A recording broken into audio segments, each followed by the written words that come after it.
Hello, everyone, and welcome to our new podcast we're calling Get Unstuck and On Target. We're speaking with inspiring business leaders to uncover tips and tools to help you break down barriers that are keeping you or perhaps your business stuck. I'm your host, Mike O'Neill with Bench Builders, and joining me today is a longtime friend, Randy Waskul. Welcome, Randy. Thank you, Mike. Pleasure to be here with you today.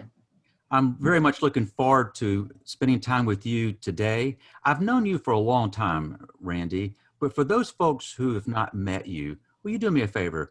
Would you share a little bit about Randy Waskul, a little about the company that you work for, and I would be particularly interested in learning a little more about the professional path that kind of led you to your current role.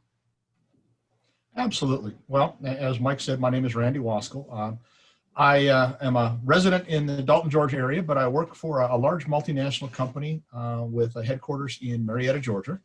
The company is the Birla Carbon company, somebody you've never heard of, but somebody who plays a role in your life every day.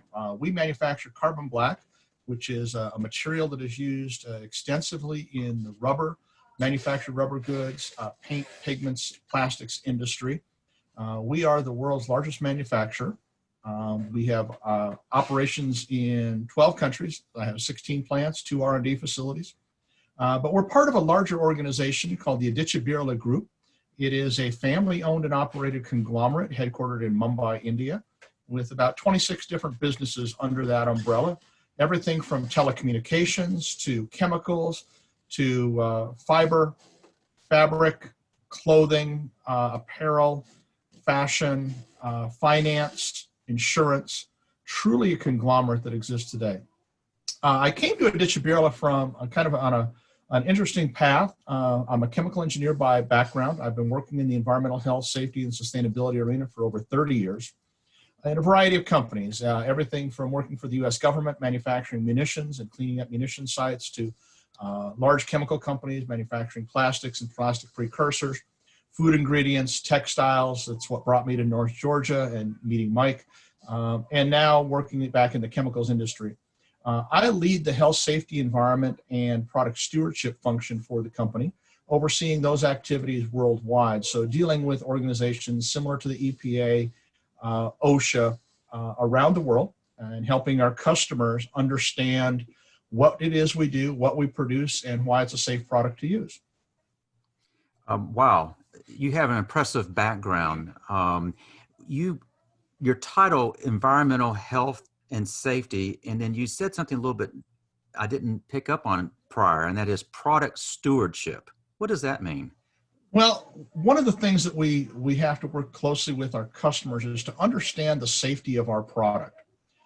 We deem that, and most industry deems that, as a product stewardship role. Helping people understand the efficacy and the safety of your product, the testing that's been done, why that product fits into a particular niche for use. Some of our product, for example, goes into food contact and skin contact, which has very rigorous regulations with the FDA here in the US, REACH in Europe, and similar organizations around the world, providing our customers with the data and details that go into that. We have toxicologists, epidemiologists, and a number of other scientists that work with us in gathering that data.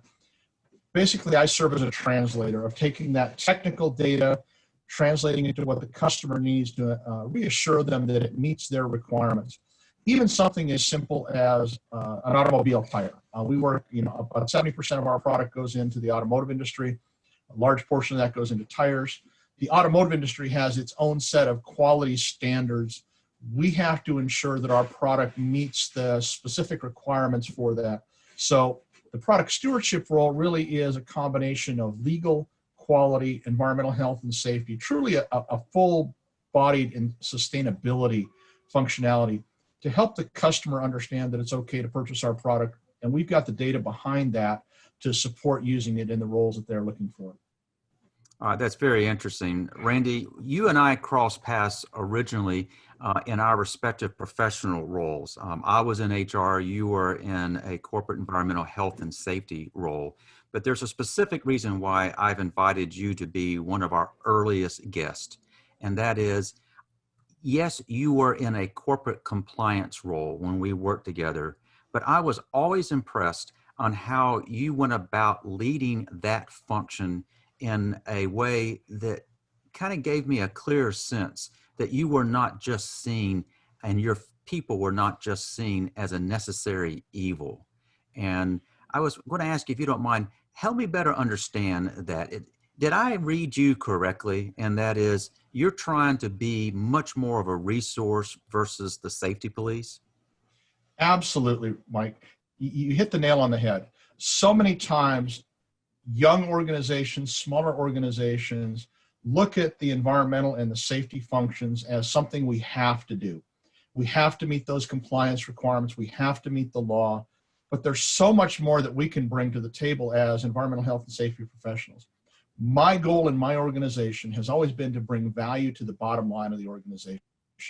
And whether that is in helping the company itself understand the flexibility that we can give them, keeping our people safe, obviously, is our first and foremost focus. But also, how do we protect the environment? How do we share that message, that positive message with the community that gives us the license to operate?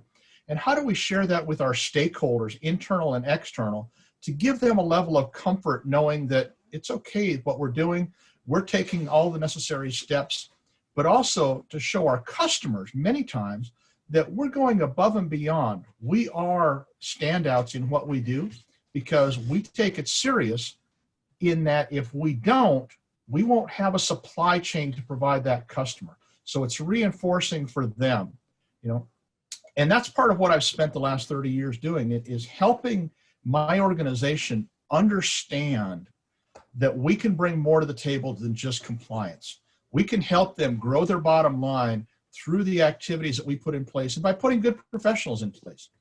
We don't want to be the safety police. That's the last thing. Safety is not the job of the safety department, Mike. It is every person's job. Environmental compliance is every person's job, in that if you see something wrong, you say something and you fix it then and there. The impacts of a safety issue go far beyond just that individual. It affects the bottom line and can affect the reputation of the company. Randy, we know that the folks listening are leaders. They may be owning a business, they may be in a key leadership role, they may be leading an HR function. So one of the things you'll find is I'm going to be asking questions and looking for responses that would be most appealing to leaders.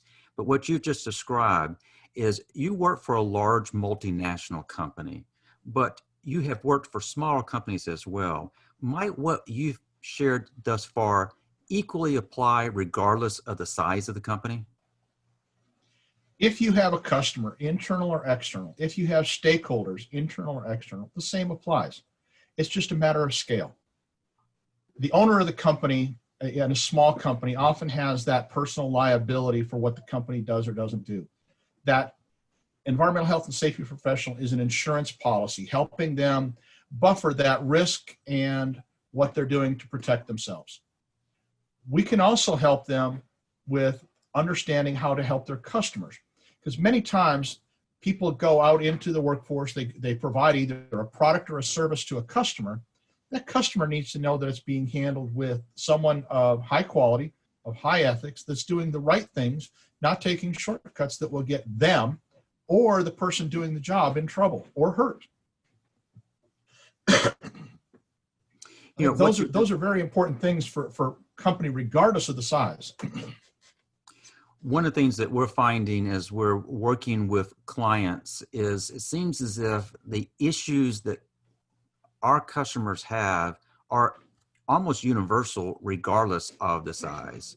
And one thing you made a comment on that kind of caught my attention too, and that is you defined the customers not only as the folks who buy carbon black, but you put particular emphasis on the internal customers.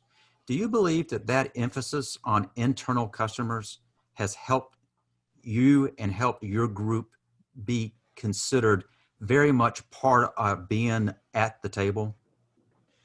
Absolutely. One of the things in order to be effective, you have to understand the issues that your customers face. So for me, I'm going to take a manufacturing plant. That's where I'm most comfortable as a scenario. So when I come in as an EHS professional, I have to deal with planning, production, quality, management, facilities, utilities, etc. If I'm viewed as a necessary evil, I'm kind of put to the side.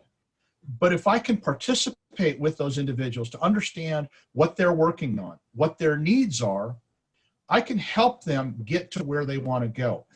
It's much easier to be a part of the solution at the front end, sitting at the table, than at the back end when there's a problem.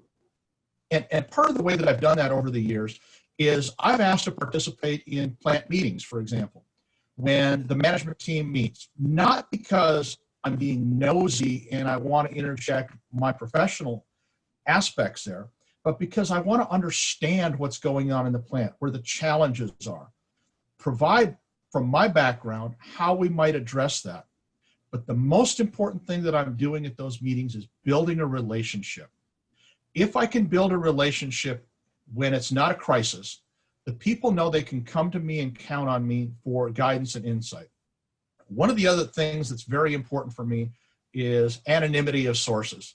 So when I talk to people in the plant and they point something out that's a concern or an issue, and I have the role to take that on and address it, I make a point of not necessarily saying where that information came from, because I want to build a network where people are comfortable talking to me, even about the most confidential and concerning things to them. We have to work together as a team. I have that obligation in my role as EHS professional, but I want to help them get the job and the risk addressed. That's the biggest thing. That's what EHS professionals are doing in that consulting role, is building that networking so that they can help the other members of the plant team or the business organization to be successful with their realm, whether it's quality, whether it's human resources, whether it's production. Because we had a chance to work together, I know that we kind of view our respective roles in very similar light. When I was in a corporate role, it was my sense that our job is to support the business, and to effectively support the business from an HR perspective, you had to understand the business. It sounds as if that's exactly what you're sharing with our listeners today, and that is, you've got to know the business, you've got to know the drivers, you've got to know the stakeholders, both internally and externally. And something I've picked up, and I don't know to what extent that would apply to the folks listening in, but what I'm finding is a sense of what you're doing for your employees also matters to the general public. Are you finding that people are interested to know how well you take care of your employees? Does that appear on any audits that you might have to go through as a company with potential customers? Absolutely. We see a lot of audits coming from our customer base, and I have throughout my career seen a lot of them. When I worked in North Georgia in the textile industry, in the flooring industry, we had major corporations come in and audit the product, but part of what they looked for was the environmental health and safety aspect. If you think about how much companies often spend on marketing and advertising, every one of your employees is the best marketing and advertising you have in the community where you operate. That's critical, because that community where you operate gives you your license to operate. Whether you're within the bounds of the law or not, an upheaval in the community because of something that's happened at your location with your people can cause you to shut down. We've seen that countless times across the US, and I've seen it countless times across the world. Even though you're in full compliance with the law, the community is upset and frustrated with what's happening at your location. They work with the authorities, and it becomes untenable for you to remain there. So you close the business or leave that area. You know, we have learned loud and clear from clients that with social media, there are far fewer secrets than there once was. If you don't take care of your employee, take care of them, they'll make it known they're not being taken care of through social media. If you're not providing a safe work environment for the employees, they'll make it known. If you're not doing what you need to do to be a good environmental steward, word gets out. Absolutely. And I'm hearing you say that kind of loud and clear. Randy, as we kind of launch this podcast, and we're new into this, so we're going to kind of feel our way through it. But one of the things that we wanted to do is ask each of our guests an example of where they, maybe either personally or professionally, or the company they work for, found themselves kind of getting stuck. And what we're interested in is, what did you do to get unstuck? Well, it's a great question, Mike, and it's happened multiple times in my career where you run into a barrier or roadblock, and that's kind of how I view getting stuck. In my role within Birla Carbon, I'll use that as an example. I came in from outside the organization. I'm working with a group of people, many of whom have been there 25 plus years. Significant longevity, significant knowledge in the company. I'm an outsider. I'm from outside the carbon black business. I'm trying to work closely with the C-suite around the world. We were organized in a multitude of regions, some near North America, some Far East Asia. Getting to know those leaders and bringing forward the new concept that I shared with you of kind of, adding value to their organization, being a part of what drives them to success was challenging. You get all sorts of personalities that you get to deal with, all types of different management styles. I ran into a specific senior leader and working with my boss, literally in my goals, I had one of my personal goals for the year was to build a specific relationship with this individual. That meant taking time outside of what I would normally do to get to know the individual. Whenever I had the opportunity to be in person with them, not talk about business, but talk about getting to know them getting to know me as well, getting to know who I am, the character that I bring to the table, and the dedication that I bring to helping them. The other thing that helped me with that is, even though it was a 13-hour time difference, is making myself available to them on their business hours. It was really interesting to hear the feedback that I got. With the 13-hour time difference being here in the States, you can imagine 5 o'clock in the morning is 6 p.m. in their location. 10 o'clock at night is 9 in the morning for them, 9 or 10 in the morning for them. So that time difference can become a real detriment. So very early on in my career, I decided that since I have to drive to Marietta each day for work, or used to before COVID, I would take that time starting at about 5 a.m.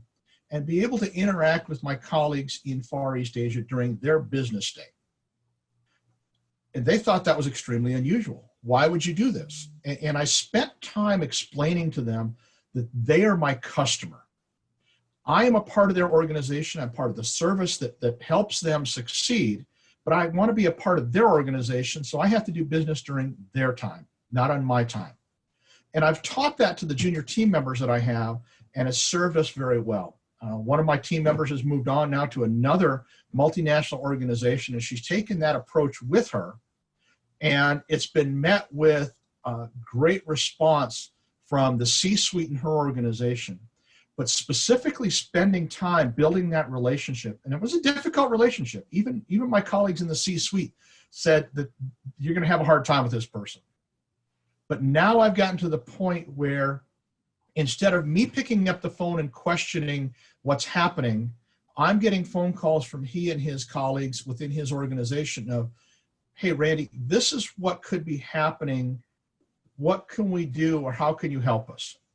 So going from reactionary to proactive has been a huge switch, but that's been an investment of time and effort on my behalf, of specifically focusing on that relationship, because once I achieved a stronger relationship with that leader, that trickled down to the rest of his organization, and they felt a level of comfort in contacting me about those things that might have been a little dicey before.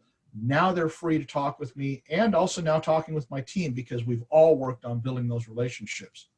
So we went from a situation where we only heard about things after the fact, which is very difficult to do halfway around the world, to now being at the front end and engaged as things are happening and before they're happening, to be able to provide real-time guidance and assistance to hopefully avoid some of those pitfalls that we have seen and experienced in our careers. So can we break down some of the things you just shared with us? What I understood is what was getting you stuck organizationally is you had a key internal customer who was known to be difficult to deal with. Absolutely. And you accepted that challenge, and you knew that the only way that's going to be changed is intentional effort on your part and your team's part. And what I understood you to say is that you had some added constraints. You had a 12 plus hour time zone difference.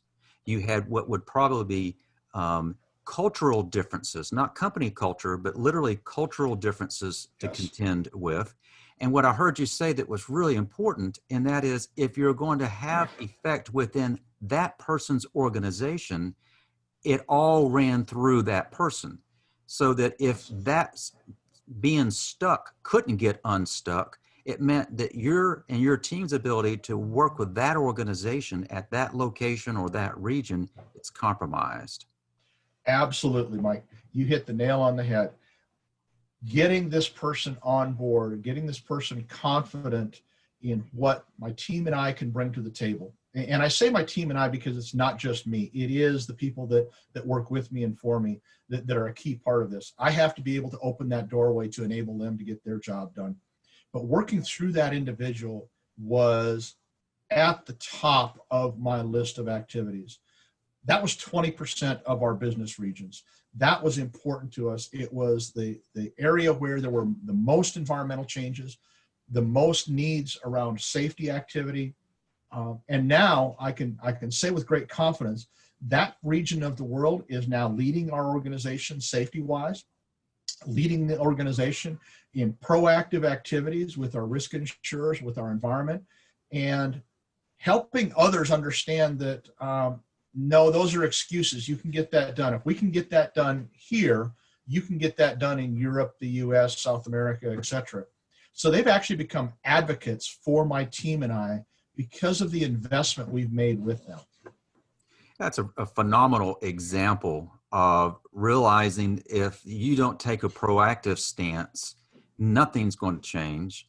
And it sounds as if through concerted effort and investment, and what I'm hearing you say is that you were very intentional in investing time and energy first in the relationship between that key leader.